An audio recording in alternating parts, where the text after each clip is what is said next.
Om Swastiastu. Assalamualaikum warahmatullahi wabarakatuh. Salam sejahtera untuk kita semua. Namo Buddhaya. Salam. Salam kebajikan. Sobat Padma yang berbahagia, senang sekali kembali hadir Padma Podcast, persembahan agama melalui media audiovisual.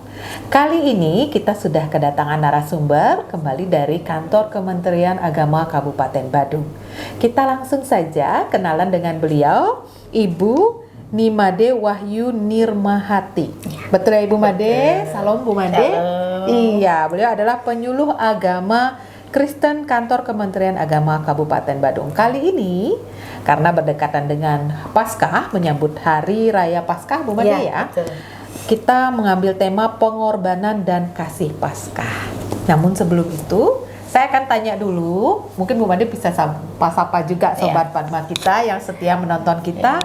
Kemudian, apa sih sebenarnya makna Paskah itu? Apa Paskah itu? Silakan Bu Made. Iya, terima kasih. Baik, selamat pagi Sobat Padma yang dikasihi Tuhan. Pagi ini kita boleh bersama-sama untuk membahas beberapa hal ya mengenai Paskah untuk kita ketahui bersama. Ya, dimana tadi Ibu Erna boleh menyampaikan tentang apa itu makna Paskah. Ya, yang pertama adalah Paskah itu tentang kemenangan atas maut. Ya, dimana kebangkitan Yesus itu dijelaskan bahwa membuktikan bahwa Yesus bangkit dari kematian itu membuktikan dia mengalahkan kegelapan. Ya, mengalahkan kegelapan dan dosa dikatakan.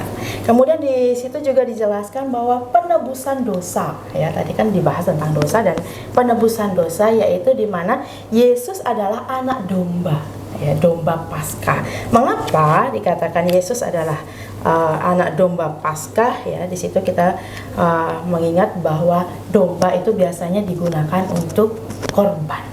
Ya, jadi makanya disebut korban domba Paskah seperti itu. Kemudian ada pengharapan hidup. Ya, ketika kita dari kematian kita bangkit itu ada hidup yang baru. Ya, ada sesuatu yang baru yang bisa kita nikmati bersama bahwa oh ternyata kita Paskah itu membuktikan dari kematian sampai hidup yang baru. Ya, ada kehidupan yang baru, ya, ada pengharapan dikatakan di situ. Kemudian juga ada yang namanya kasih, ya, kasih Allah. Paskah itu mewujudkan kasih Allah yang terbesar bagi manusia, di mana melalui pengorbanan anak tunggal. Ya, di situ dalam kitab Yohanes pasal 3 ayat 16 itu dikatakan bahwa karena begitu besar kasih Allah kepada dunia ini, ya, sehingga ia mengaruniakan anaknya yang tunggal, ya, supaya setiap orang yang percaya kepadanya tidak binasa melainkan beroleh hidup yang kekal. Jadi seperti itu Ibu Erna. Apa itu makna Paskah dalam kehidupan orang yang percaya, orang Kristen, ya. Kalau boleh saya sedikit saja, berarti Paskah itu kemenangan sebenarnya Bu Made ya? Kemenangan. Tadi tertarik saya dengan anak domba ya Bu Made ya. Makna dari kenapa disebut anak domba? Ya. Apa maknanya untuk kita semua?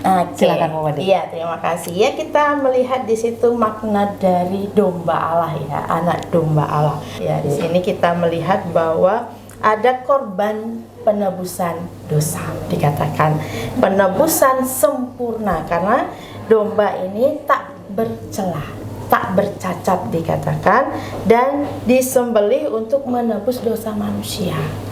Ya, jadi di sini kita melihat dalam Yohanes 1 ayat 29 dikatakan, lihatlah anak domba Allah yang menghapus dosa dunia. Jadi di sini mengingatkan kita bahwa domba Allah itu adalah sebagai korban yang suci dikatakan, korban yang kudus. Nah, kemudian kita melihat lambang di sini adalah seperti darah domba, ya, membebaskan bangsa Israel dari Mesir. Demikian pula darah Yesus membebaskan umat manusia dari perbudakan dosa dan maut. Jadi demikian, ya, dikatakan bahwa juga merupakan perlindungan bagi umat, ya, di mana darahnya itu melindungi orang percaya dari maut rohani. Jadi Bapak Ibu yang dikasihi oleh Tuhan, di sini adalah penggenapan perjanjian, di mana Allah menjanjikan ya, bahwa Yesus adalah korban terakhir, ya, membuat pengorbanan hewan tidak lagi diperlukan. Kalau dulu di Perjanjian Lama itu masih menggunakan korban hewan, ya, tetapi sekarang di Perjanjian Baru itu sudah digenapi bahwa tidak ada lagi korban hewan yang kita gunakan karena Yesus itu sudah mengorbankan dirinya untuk umat manusia. Mungkin itu. Baik, terima kasih. Ternyata maknanya dalam sekali ya, tentang pembebasan dari perbudakan. Kalau nggak salah tadi ya, perbudakan dan juga maut rohani. Tentu perbudakan tidak hanya serta-merta secara fisik perbudakan ya Bu Made ya. Jadi perbudakan hawa nafsu mungkin nih juga ya. Iya. Nah Bu Made, lanjut ini tentang tadi tentang perbudakan dan lain sebagainya.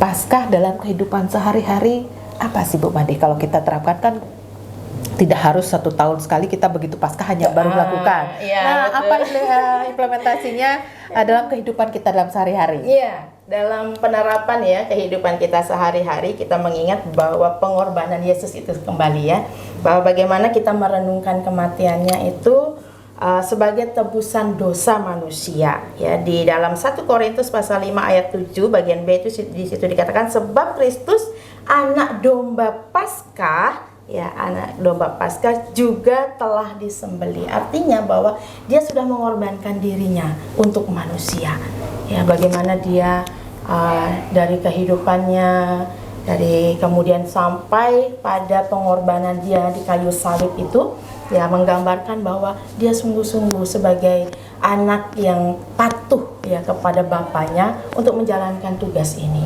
Ya, ini tidak mudah ya kalau kita dihadapkan dengan itu, rasanya ada ketakutan juga. Dia juga merasakan hal itu, tetapi dia patuh ya, patuh kepada bapaknya dan dia mau melakukan apa yang menjadi tugas dan tanggung jawabnya di dunia gitu. Kemudian di situ juga kita melihat bahwa kebangkitan itu adalah ada pengharapan ya. Contoh seperti